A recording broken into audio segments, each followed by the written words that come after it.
Hi అండి. ఈరోజు మన ఛానల్‌లో మ్యాంగో సగ్గుబియ్య పాయసం చూపించబోతున్నాను. ఇక ఆలస్యం చేయకుండా ప్రాసెస్‌లోకైతే వెళ్ళిపోదాము. ముందుగా నేనైతే గ్లాస్ సగ్గుబియ్యం తీసుకుంటున్నాను.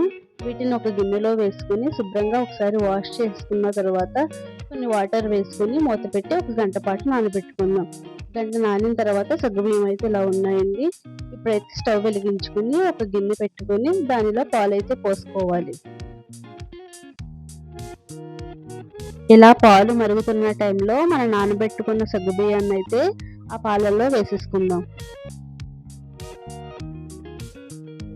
ఇలా సగ్గుబియ్యం వేసుకున్న తరువాత ఒక నిమిషం పాటు గరిటెతో తిప్పుతూ ఉండాలండి. లేదంటే అడుగు పట్టడం, లేదంటే ఉండలు కట్టేయడం అలా జరుగుతుంది.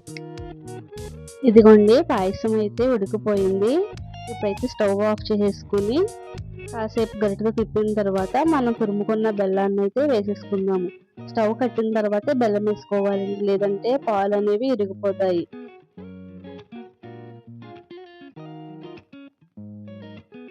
ఇప్పుడైతే హాఫ్ స్పూన్ యాలకుల పొడి వేసుకుని ఒకసారి కలుపుకొని పక్కన పెట్టుకుందాం. ఇది చల్లారేలోపు మ్యాంగోస్ అయితే తీసుకుని చిన్న చిన్న ముక్కల్లాగా కట్ చేసుకోవాలి.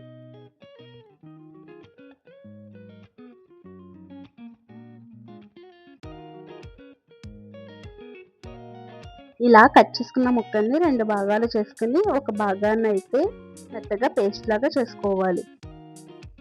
ఇప్పుడు పాయసం పూర్తిగా చల్లారిన తర్వాత దానిలో మనం రెడీ చేసుకున్న ప్యూరీని అయితే వేసుకొని అలాగే చిన్న చిన్న ముక్కలను కూడా వేసుకుని ఒకసారి బాగా కలిపేసుకోవాలి.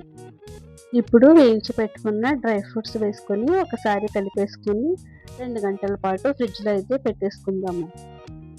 దీన్ని చల్లగా సర్వ్ చేసుకుని తింటే టేస్ట్ అయితే చాలా బాగుంటుందండి.